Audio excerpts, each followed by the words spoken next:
नमस्कार दोस्तों, मैं ओम प्रकाश चौधरी, हिंदी कवि ओम प्रकाश चौधरी आज आपको एक प्रेरणादायक कहानी सुनाता हूँ।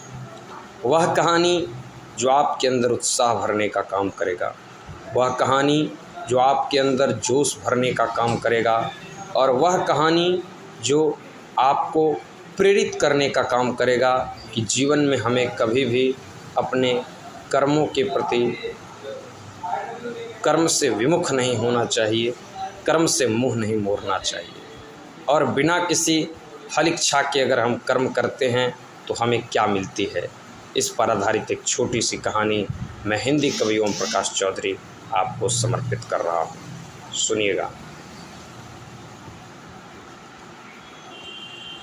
आइए मैं आपको लेकर चलता हूँ उस कहानी की ओर। एक बार की बात है, एक गांव में एक किसान रहा करता था।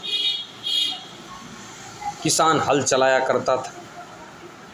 एक दिन आकाशवाणी हुई और बादल ने कहा कि मैं अगले 50 साल तक इस गांव में बरसने वाला नहीं हूँ।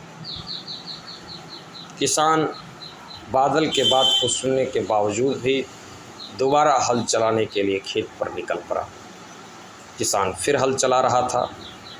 फिर भविष्यवाणी हुई। बादल ने कहा, किसान भाई गौर से सुन लो, मैं अगले 50 वर्षों तक बरसूंगा नहीं। किसान ने फिर हल चलाना शुरू कर दिया और फिर हल चलाते रहा। कार्य भूमि बंजर पड़ जाएगी। बादल ने कहा, 50 साल तक वर्षा होगी नहीं, मैं नहीं बरसूंगा। तुम व्यर्थ में नाहक में हल क्यों चला रहे हो, खेत की जुताई क्यों कर रहे हो तुम। फिर भी किसान बिना कुछ बोले हल चलाते रहा। फिर अचानक भविष्यवाणी होती है और बादल कहता है किसान से, अरे किसान, मैं 50 साल तक तुम्हें कहा कभी नहीं बरसने वाला हूँ, तुम क्यों परेशान हो रहे हो हल चलाने के लिए। तुम कितना भी जोर लगा लो, तुम कितना भी हल चला लो, मैं बरसूंगा ही नहीं, तो तुम क्यों इतना मेहनत कर रहे हो नाहक में। जब मैं बरसूंगा ही नहीं तो फसल होगा कैसे। किसान ने जो जवाब दिया वो हम सभी को सीखना चाहिए। मुस्कुराते हुए किसान ने बादल से कहा, अरे बादल भैया, ज़रा गौर से सुनिए। मैं हल इसलिए, मुझे मालूम है कि आप 50 साल तक बरसिए नहीं बरसिए, ये आपका मामला है, लेकिन मैं हल इसलिए चला रहा हूँ कि मैं हल चलाना भूल ना जाऊँ, खेत जोतने की कला ना भूल जाऊँ। 50 साल तक मुझे ये मालूम है कि आप बरसेंगे नहीं, लेकिन मुझे हल चलाने की कला आते रहे, ताकि जब आप बरसिएगा ठीक से तो मैं ठीक से उसी अंदाज में खेती निरंतर कर सकूं जैसे पहले किया करता था।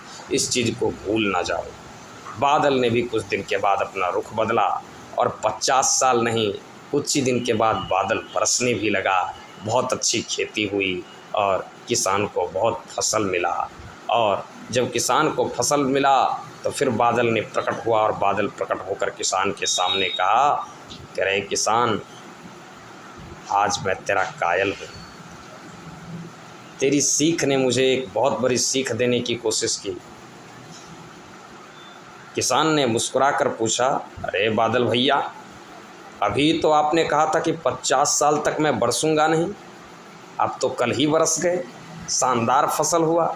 तो मुस्कुराते हुए बादल ने भी कहा, मैं इसलिए बरसना चाहता हूँ कि मैं भी बरसना भूल ना जाऊँ, जिस प्रकार तुम कहते हो कि तुम खेती करना भूल ना जाओ।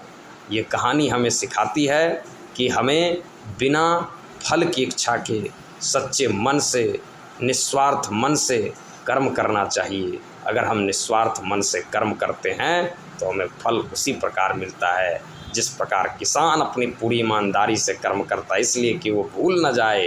परिस्थिति कितनी भी विपरीत हो, हमें कर्म से कभी हार नहीं मानना चाहिए, निरंतर कर्म करते रहना चाहिए। अगर निरंतर कर्म करते हैं तो जिस प्रकार बादल को बरसना पड़ा किसान के मेहनत को देखकर, उस प्रकार सारी कायनात आपको सफल बनाने की ओर जुट जाती है, लग जाती है। मुस्कुराते रहिए, स्वस्थ रहिए, व्यस्त रहिए, मस्त रहिए, तंदुरुस्त रहिए। इसी के साथ धन्यवाद।